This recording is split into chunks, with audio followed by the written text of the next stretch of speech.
Nordin Pandak is getting ready to go hunting like generations before him. He belongs to the Temya, one of 18 indigenous tribes in Peninsular Malaysia. The forest is how they survive. It's where they forage for food and gather plants to make medicine and build shelter. But it's under threat. Binatang-binatang semua sudah lari. All the animals are gone. They've run away. When we want to hunt, there's hardly anything left. They're not the only ones who see the forest as valuable.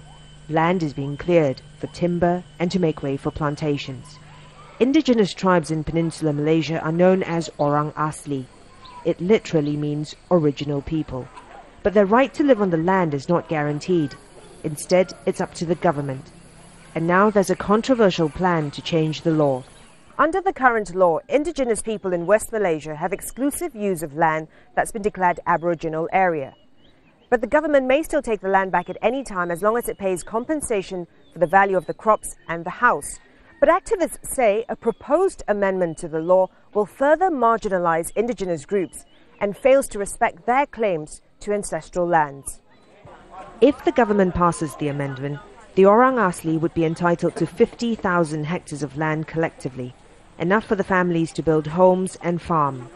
But there's no recognition of their traditional roaming area, which covers a further 80,000 hectares.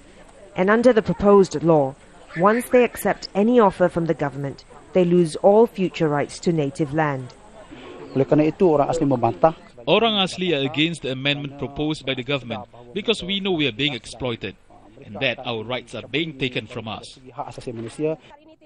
When the proposal was first announced, it triggered protests by indigenous groups. The ministry and the department in charge of Orang Asli affairs have both declined to comment.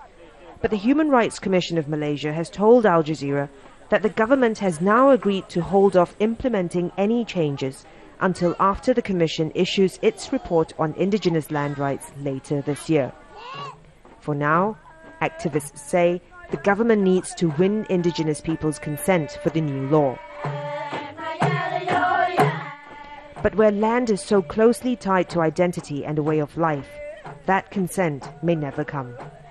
Florence Lui, Al Jazeera, Temaga Village, Kelantan, Malaysia.